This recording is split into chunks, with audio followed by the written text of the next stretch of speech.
दल मतलब।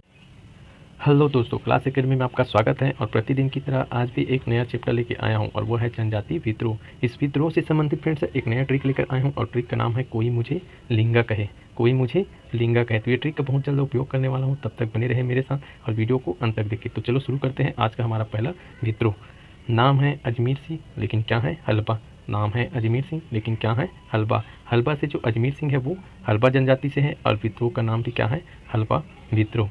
उस समय राजा या शासक स्वयं अजमेर सिंह होता है और उस विद्रोह के नेतृत्व करता भी स्वयं अजमेर सिंह ही होता है।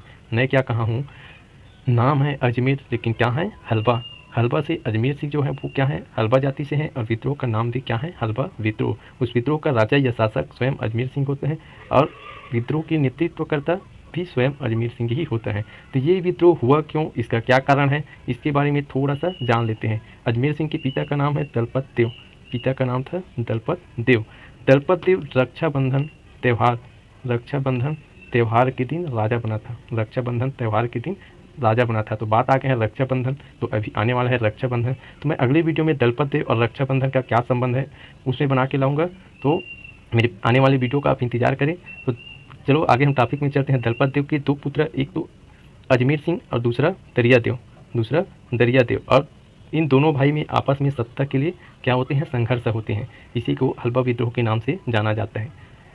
फ्रेंड्स इतना याद रखना, मैं जो अभी पढ़ा रहा हूँ वो नेतृत्वकर्ता, शासक और विद्रोह पर पढ़ा रहा हूँ। और चौथा है सन। ये चारों चीज़ पे पढ़ा रहा हूँ, विद्रोह, सन और नेतृत्वकर्ता। पता क्या है, तो कारण। तो मैं कारण को अभी नहीं बता रहा हूँ, कारण को अभी पढ़ाऊंगा तो बहुत बड़ा वीडियो बन जाएगा। तो कारण के लिए मैं अलग से वीडियो बनाऊंगा। तो अभी का जो है वो ट्रिक है, अभी जो पढ़ा रहा हूँ वो ट्रिक है, अभी ट्रिक से पढ़ा रहा हूँ, फिर बाद में डिटेल से पढ़ाऊंगा। अगला विद्रोह है परल कोट का विद्रोह। परल कोट का विद्रोह। परल कोट में कोट वही कोट, बरसाती कोट या रेन कोट बोलते हैं, तो वही कोट है जो किस चीज़ का बना होता है, तो प्लास्टिक का कोट, प्लास्टिक का, गेंद भी प्लास्टिक का। कोट बना होता है प्लास्टिक का, गेंद भी बना होता है प्लास्टिक का। तो आप ऐसे भी ट्रिक लगा सकते हो, कोट मतलब परल कोट, प्लास्टिक मतलब हिपाल देव और गेंद मतलब गेंद सिंह। अगला विद्रोह है बड़गड़ का विद्रोह। कई लोग अजीब बड़बड़ाते हैं, तो अजीब से अब बड़बड़ाते हैं मतलब बड़गड़ का विद्रोह। एक चीज़ याद रखना, ये जो शासक है महिपाल देव, तो महिपाल देव के समय में दो विद्रोह हुआ है, दो विद्रोह, परलकोट और बड़गड़ का विद्रोह। बड़गड़ के विद्रोह के संबंध में पिछले वीडियो में भी मैं पढ़ाया हूँ। तो ये जो विद्रोह है ये जनजाति विद्रोह है, लेकिन इसे अन्य समाज का भी सहयोग मिला था, इस कारण से मैं प्रमुख विद्रोह में भी इसे पढ़ाया हूँ। आगे बढ़ते हैं।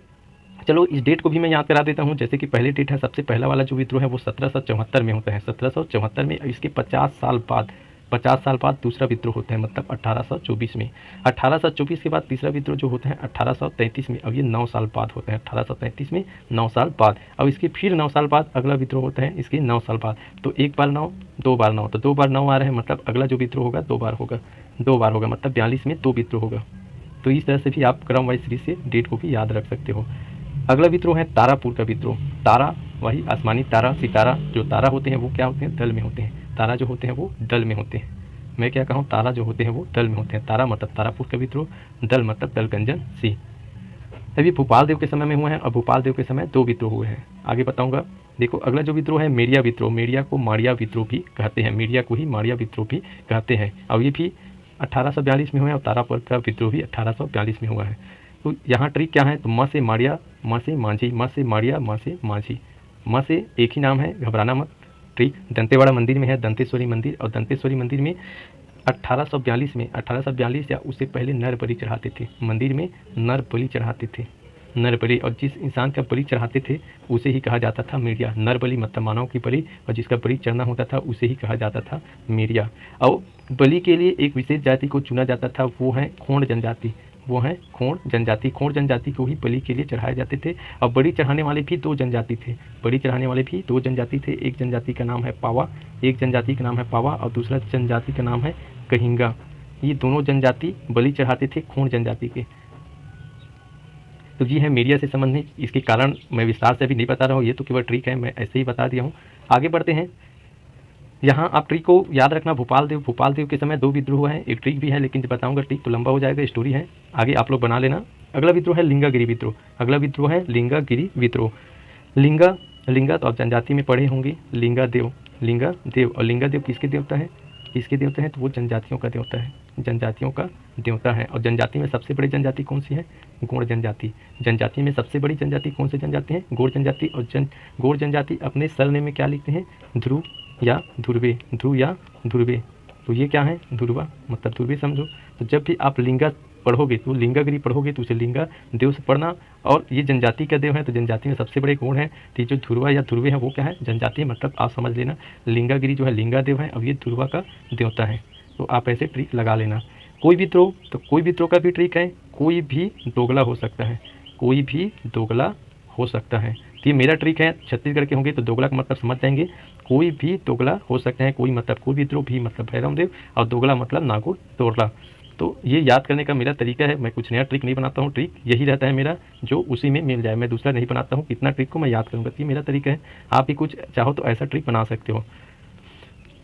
अगला विद्रोह है मुड़िया विद्रोह। अगला विद्रोह मुड़िया विद्रोह। मुड़िया में एक शब्द आ रहा है मुड़ी, एक शब्द आ रहा है मुड़ी। और छत्तीसगढ़ में मुड़ी किसको बोलते हैं? तो सिर को। मुड़ी किसको बोलते हैं? सिर को। तो हम जब भी नहाते हैं या बाल गीला हो जाते हैं तब क्या करते हैं?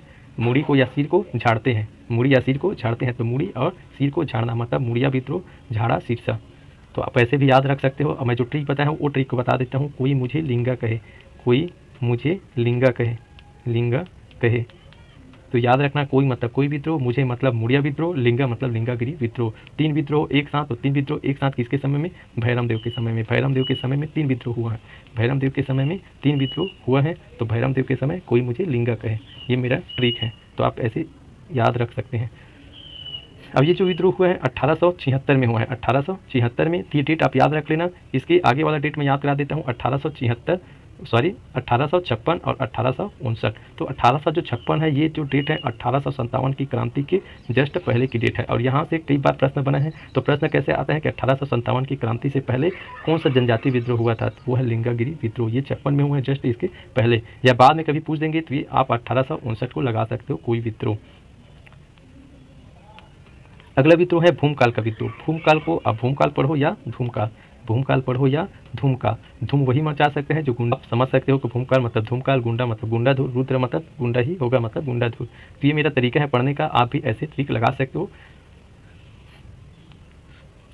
ये युद्ध में कुछ प्रतीक चिन्ह भी थे, कुछ प्रतीक चिन्ह थे। प्रतीक के चिन्ह में जैसे कि आम की टहनी, आम के जो वृक्ष होते हैं उसके टहनी होते थे। तो अपने सदस्यों को टहनी दिखाते थे, लेकिन अपने दुश्मनों के लिए मतलब उनके लिए लाल मिर्च रखे होते थे। अपने दुश्मनों की आंख में लाल मिर्च डाल देते थे। और दूर में अगर दुश्मन होते थे तो उसके लिए पत्थर के टुकड़े रखे थे, पत्थर या मिट्टी के टुकड़े रखे होते थे और फेंक कर मारते थे, फेंक कर मारते थे। तो ये 3 प्रतीक चिन्ह हैं भूमकाल विद्रोह का। ऐसे ही मुड़िया विद्रोह में भी आम के टहनी का उपयोग किया गया है। और परलकोट विद्रोह में, परलकोट विद्रोह में परलकोट में धावड़ा वृक्ष की टहनी का उपयोग किया गया है। ये सब इन विद्रोह का प्रतीक चिन्ह है। तो ये कारण में बताऊंगा मैं। तो अभी तो मैं केवल ट्रिक लाया हूँ, कारण में विस्तार से पढ़ाऊंगा। तो आप मेरे चैनल में जुड़े हो तो उसके लिए धन्यवाद। अगला वीडियो बहुत जल्द लेके आऊँगा। तो आज के लिए बस इतना ही।